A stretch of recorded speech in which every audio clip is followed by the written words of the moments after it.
가계부채의 어떤 규모보다는 그거를 감당할 수 있느냐가 더 중요한 팩터가 아닌가 이렇게 생각을 하고 있습니다. 그래서 이제 주로 비교해서 보는 지표들이 금융자산 대비 비중이라든지 소득 대비 비중을 보는 거고요.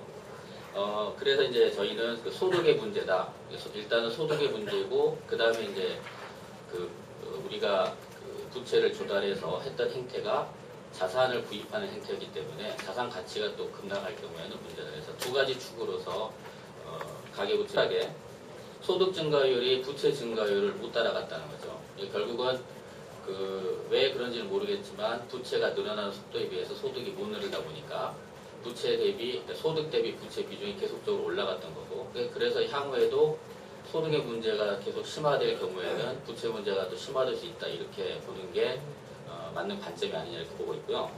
또 한 측면에서는 3페이지 오른쪽 그림처럼 개인 가처분 소득하고 그다음에 국내 총생산 GDP 성장률하고 괴리가 일어나기 시작합니다. 그러면서 소득 재분배 문제에서의 가계 쪽으로의 재분배가 좀 약해지면서 또 가계부채 문제가 이제 매크로하게는 유발됐던 그런 요인이 아니냐 이렇게 판단을 할 수가 있겠습니다.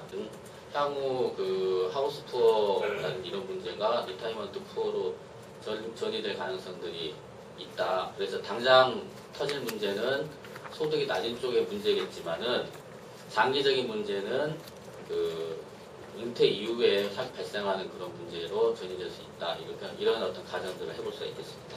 그래서 마지막 10페이지를 보시면은 저희가 가계부채 문제를 소득의 문제, 그다음 자산 가격의 문제로 규정을 하고 들어갈 때 소득의 문제에서는 소득 증가가 부채 증가를 밑돌았다. 그게 가장 큰 거고, 그러다 보니까 상환 부담이 증가를 했고 특히 저소득층에 상당히 부담이 가중되는 경향이 있었다. 그렇다면 해결은 저소득층에 대해서 채무 재조정을 해주는 방법밖에 없다. 이렇게 생각을 할 수가 있고요. 이거는 이미 정책 단에서는 이야기들이 나오고 있는 방향이다. 이렇게 볼 수 있겠습니다.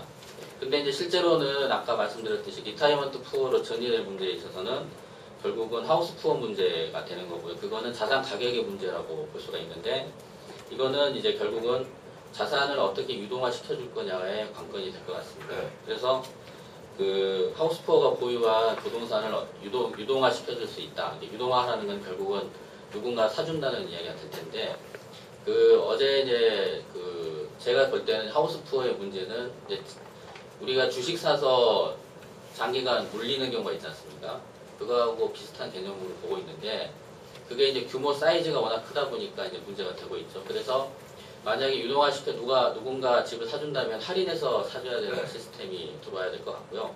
그러면 할인해서 샀을 때 할인해서 산 집을 가지고서 임대 수입화, 그러니까 임대 구조로 바꿔서 현금 흐름을 이제 한 장기간 현금으로 만든 다음에 그 현금 흐름을 기초자산으로 하는 유동화 스킴을 만들어내면은 저희가 볼 때는 어느 정도 하우스 푸어 문제를 연착륙시킬 수 있지 않느냐. 그러니까 자본시장 측면에서는 그렇게 제안을 할 수가 있는 거고요.